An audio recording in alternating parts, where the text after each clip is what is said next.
What makes you happy? I spend a lot of time on this channel talking about happiness, finding your happiness, striving towards happiness, blah, blah, blah. But here's the challenge. What if happiness is an illusion? Let me explain. I read something the other day about Aristotle, the ancient Greek philosopher, and his whole underpinning was how to live well. And he addresses happiness. And he said there's two sides to it. There's hedonic happiness and there's eudaimonic happiness. The hedonic, hedonism, hedonistic, pleasure, feel-good moments. But I had never heard eudaimonic. That's the pleasure. That's reaching something deep inside you that just makes you overflow. A lot of people say happiness is a decision, and heck, I've said it on this channel. You decide whether you're happy or not. You wake up in the morning and you decide. And while I think there's some merit in that, I think it's a little delusional. I think it's a little too simplistic. Addicts suffer with the need to go high to high to high. Drug addicts, sex addicts, gambling addicts, you name it, shopaholics, you name it. They're searching for that feel-good moment, that pleasure, whether it's 30 seconds, 30 minutes, a few hours, depending on your drug of choice. But it's temporary. And when you're done, it leaves you empty.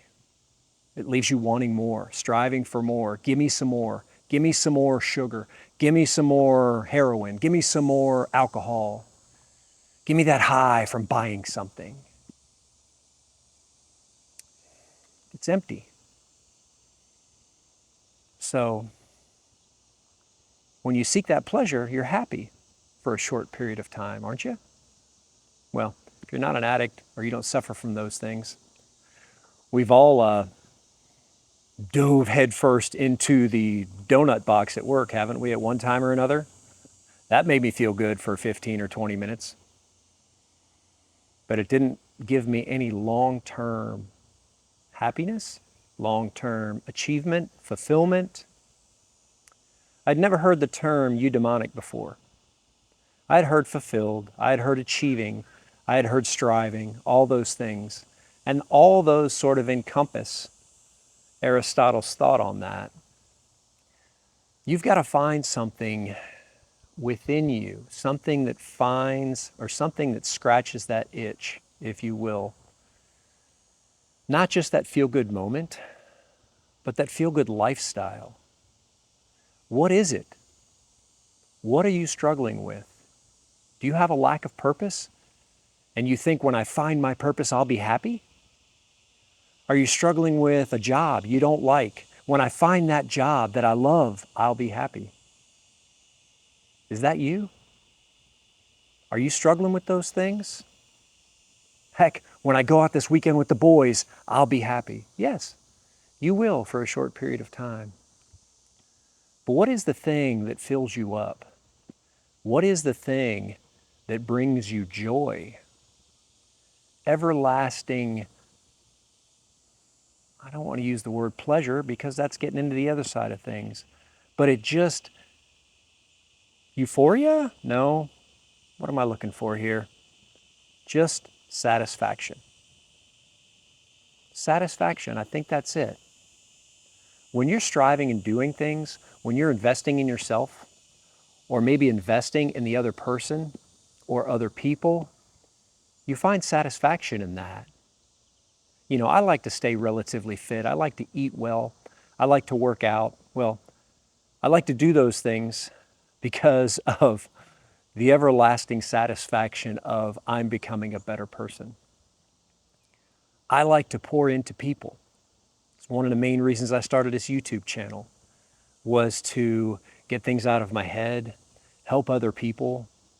And when people comment about the struggles they're going through, I'm 61 years old, I've had a rough life, I've been divorced twice, I've got kids that never talk to me anymore, but I'm seeing the light at the end of the tunnel. Thank you for this or that. That gives me that everlasting satisfaction. You know, I think I found it 20 plus years ago when I started coaching. I started coaching youth baseball, and the kids really responded to me. And it was awesome to see kids struggle with things and overcome them and become better. And then in time, I became a high school coach, coaching older kids, teenagers, and trying to implement life lessons into their workouts, into their things, telling them that the hard is really the lessons that are going to make you great. People that seek comfort and seek ease in their life, it's tough to be great because you don't learn a whole lot of lessons. If you knew the answers to all the questions on the test, what would be the point of taking the test? But when you take the test and you mess up some questions, you don't get the answers right, you knuckle down and you study that and you do better on the test next time. That's any task in life. When you have a tough situation that comes up in your way, your boss may be giving you a project, something you've never done before, and you're like, oh my God, I don't know if I can do this. But you got to tell yourself, this is the training ground for greatness. I'm not meant to have the answers right now. I'm meant to figure it out. I think too many people, when they have the opportunity to figure something out, they go, no, I don't want to. And I think deep down, if you think about it, you go back to a situation like that where you don't, you probably felt like you let yourself down. Am I wrong? Lord knows when I don't do a workout because my lazy brain wins that morning, I beat myself up.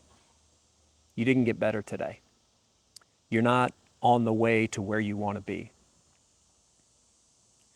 When I have an opportunity to help somebody and I choose not to do it, I feel guilty. I feel like I let that person down. When in actuality, I let myself down. So if you're struggling out there, you're trying to find your purpose, okay? Don't be so caught up in the purpose, the happiness, the things like that. Get caught up in doing things, challenging yourself, going after the hard stuff. Train yourself for the greatness because I believe it's within you. I believe it's within each and every one of us. And we're all different. And if you're trying to seek purpose, you might be trying to seek purpose that you think other people want for you. When in reality, you need to find what's best for you, what fills you up. Because I think if we find some fulfillment, if we find some achievement, if we find some satisfaction, by default, happiness is there. So I'm not saying we don't live happy, we can't achieve happiness, but has maybe our definition of happiness been the illusion that's been holding us back? So start working on you. Start becoming a better you. Striving to do the things that are going to train you for your greatness. And I think you'll find that inner peace, that inner satisfaction, that inner you that you've been missing. If you're here, I'd love to hear your thoughts on this. Maybe you've gone through some struggles. Maybe you've overcome some stuff. I'd love to hear it. I love the comments. I love to hear people overcoming. That's why I'm here. That's my whole goal. Let me know what you're going through, what you've been through, what you're accomplishing. Let me know your satisfaction because you're awesome and I want to hear from you. And if you're still here watching this, I greatly appreciate it. Really, I do. My name's Jim Burrows, and I'll see you in the next video.